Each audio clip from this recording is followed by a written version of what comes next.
Hi friends, എല്ലാവർക്കും നമ്മുടെ പുതിയൊരു വീഡിയോക്ക് എല്ലാ കുട്ടികൾക്കും സ്വാഗതം. അപ്പോൾ ഇന്നത്തെ വീഡിയോ എന്താ വെച്ചാൽ ഇന്ന് ആഗസ്റ്റ് 15 നമുക്ക് എല്ലാവർക്കും സ്വാതന്ത്ര്യം കിട്ടിയ ദിവസമാണെന്ന്. അപ്പോൾ ആഗസ്റ്റ് 15 സംബന്ധിച്ച് നമ്മളവിടെ നിന്ന് കൊടിയേറ്റിൽ അങ്ങനത്തെ ചെറിയ ചെറിയ പരിപാടികളൊക്കെ ഉണ്ട്. അപ്പോൾ അതൊക്കെയാണ് ഞാൻ ഇന്നത്തെ വീഡിയോ നിങ്ങൾക്ക് കാണിച്ചു തരാൻ പോകുന്നത്. ഉയർത്താളെ പതാകമൊക്കെ റെഡിയാക്കിട്ടോ.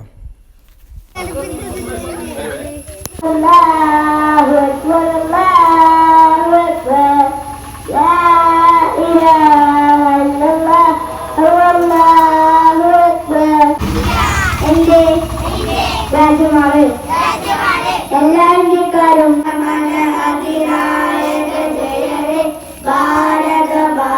ദിക്കും ദേശീയഗാനമൊക്കെ ചൊല്ലിക്കഴിഞ്ഞാൽ ഉയർത്തി കഴിഞ്ഞ ശേഷം നമുക്ക് കുടിക്കാൻ വേണ്ടിയിട്ട് പായസം കിട്ടി. അങ്ങനെ നമ്മൾ പായസമൊക്കെ കുടിച്ചു. പായസം ടേസ്റ്റ് നമ്മൾ പായസമൊക്കെ കുടിച്ചതിന് ശേഷം റോട്ടിൽ പോകണം. എല്ലാവർക്കും പായസമൊക്കെ നമ്മൾ കുടിക്കാൻ വേണ്ടി കൊടുത്തു. ഫ്രണ്ട്സ്, ഇന്നത്തെ വീഡിയോ എത്ര ഉള്ളൂ. Bye bye.